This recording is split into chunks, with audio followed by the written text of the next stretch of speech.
السلام علیکم ورحمت الله وبرکاتہ. زه تاسو حسن شاهد یو ځل بیا د پښتو ټکی یوټیوب چینل نه تاسو په خدمت کې حاضر یم. ملګرو په نن ویډیو کې ما تاسو لپاره یو داسې د کمال اپلیکیشن راوړی دی چې په دې کې د تاسو ته مختلف تصویران میلاویږي، ډیر زیات په زبردست ډیزاین او ډیر زیات په زبردست سیستم کې او بالکل په یو کلیک باندې تاسو کولای شئ چې خپل عکسونه هم دغه شان جوړ کړئ. که تاسو د خپل پروفایل لپاره جوړوي یا تاسو غواړئ چې دغه رقم زبردست عکسونه د ځان لپاره د سټوري لپاره جوړ کړئ، د خپل کور تصویر لپاره جوړ کړئ، نو تاسو ډیر زیات په اسانه طریقه باندې کولای شئ چې دغه شان مختلف عکسونه ډیر زیات په اسانه طریقه باندې جوړ کړئ. څنګه چې تاسو په سکرین باندې ښکاري دلته څومره تصویران تاسو ته شو کوي، دا ټول تاسو ډیر زیات په اسانه طریقه باندې جوړولای شئ. نو دا به تاسو څنګه جوړوي، په دې کې تاسو خپل تصویر څنګه لګوي او دا اپلیکیشن به تاسو ته چې ملاوي شي دغه ټوله طریقه بالکل سټیپ بای سټیپ تاسو ته خایم. پر دې نه مخکې تر اوسه پورې تاسو زموږ چینل پښتو ټیکنیک سبسکرایب کړئ، دا ضرور سبسکرایب کړئ او زموږ د فیسبوک پیج ځان سره هم لایک کړئ او دا ویډیو د خپل ملګرو سره ضرور شیر کړئ.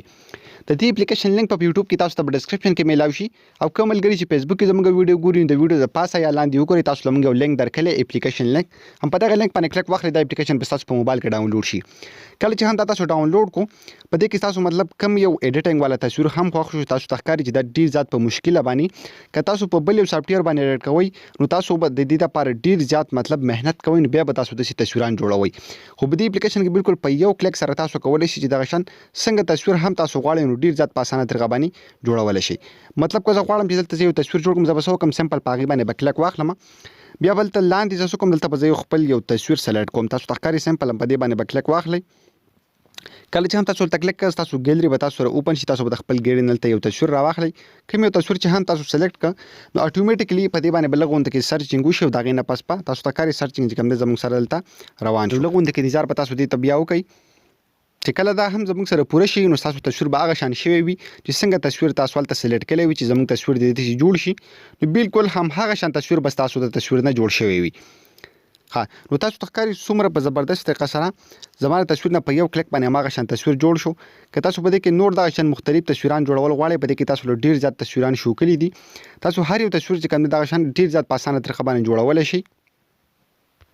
تاسو ته ښکاري مطلب که زه وغواړم چې دا یو تصویر جوړ کړم نو سمپل لاندې به زه په دغه تصویر باندې کلیک کړم، خپل یو تصویر به سلیکټ کړم، بیا دلته تاسو ته ښکاري بیا به دې ته زه لږ غوندې کې انتظار وکړم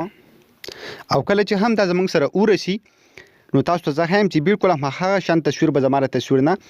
جوړ شوی. تاسو ته ښکاري څومره زیات په زبردست طریقه باندې تاسو کولی شئ چې بالکل په یو کلیک باندې د خپل عکس باندې ډیر زیات زبردست افیکټس ولګوئ او ښایسته په زبردست طریقه باندې ایډیټ کړئ.